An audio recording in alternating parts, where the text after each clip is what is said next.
Everything. Peace. When I see you, I see you. Thoughts you had about the movie, let me know. Tenet. Like, subscribe, comment. So, where is my pen? I need my pen.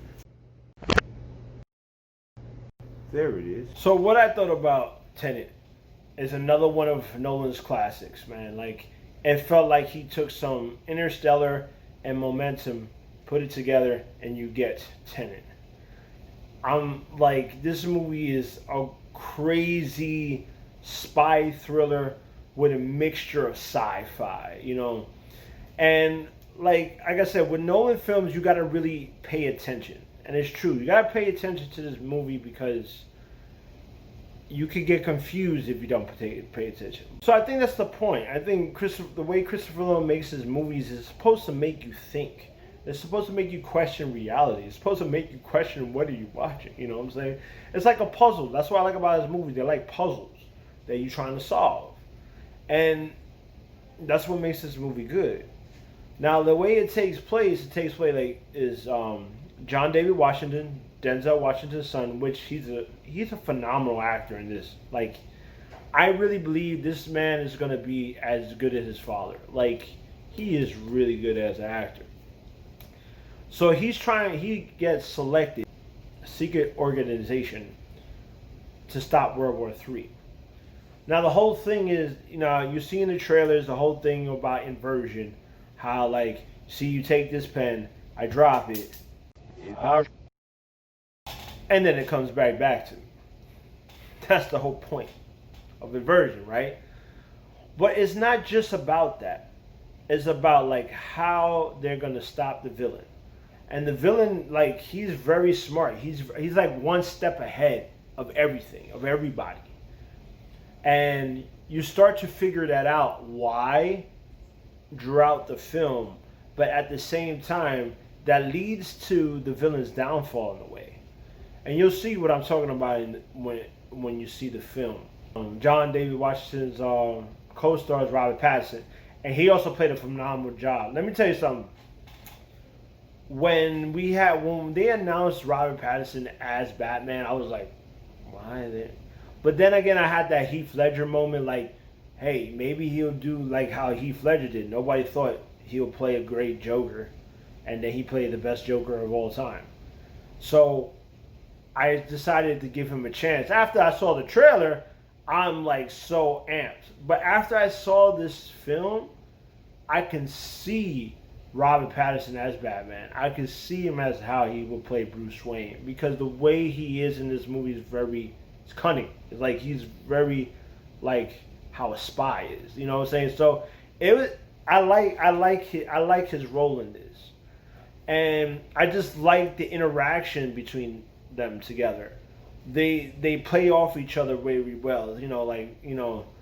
Like Batman and Robin, the greatest spy duo. You know what I'm saying? Like, they play so well off each other. Like, it was so great. And yes, this movie is very complex.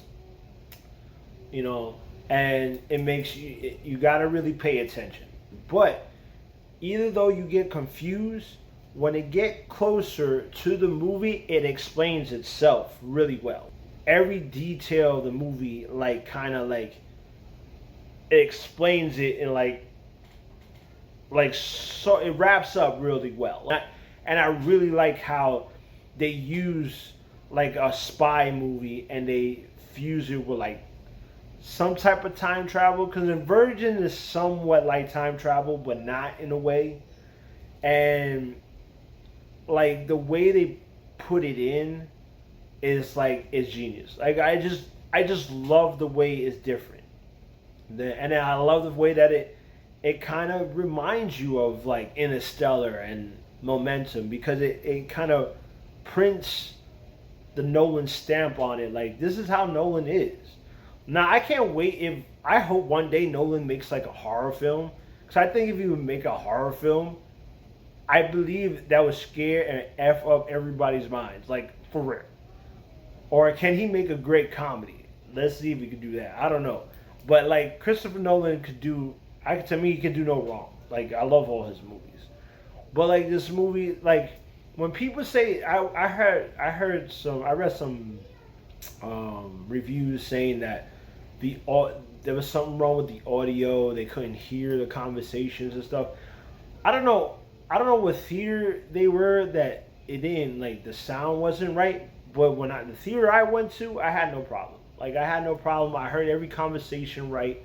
I heard all the theory, all the what they were talking about was right. Yeah, sometimes you get lost in translation, but like I said, once you start watching the movie, you start to understand where they're coming from. You know what I'm saying? Like I said, you got to really pay attention. Like I said, the movie was really great. A lot of great action sequences. The inversion sequences were crazy.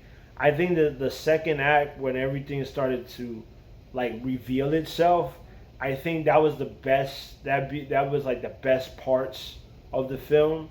The whole movie is great, but that second act, man, was like, woo! It kept me on my edge of my seat. Like I said, I really enjoyed this movie. So my rating on Tenet, what I'm gonna give it? Let's see. Is it a love? Is it a hate? Or is it something else? I gotta say it was on the real for real. That's right. I give it on the real for real. All right. So I'm gonna be reviewing today Tenet. I am your host for today, Jeremiah the Rebelist. Hello, ladies and gentlemen, and welcome to Hate It or Love It.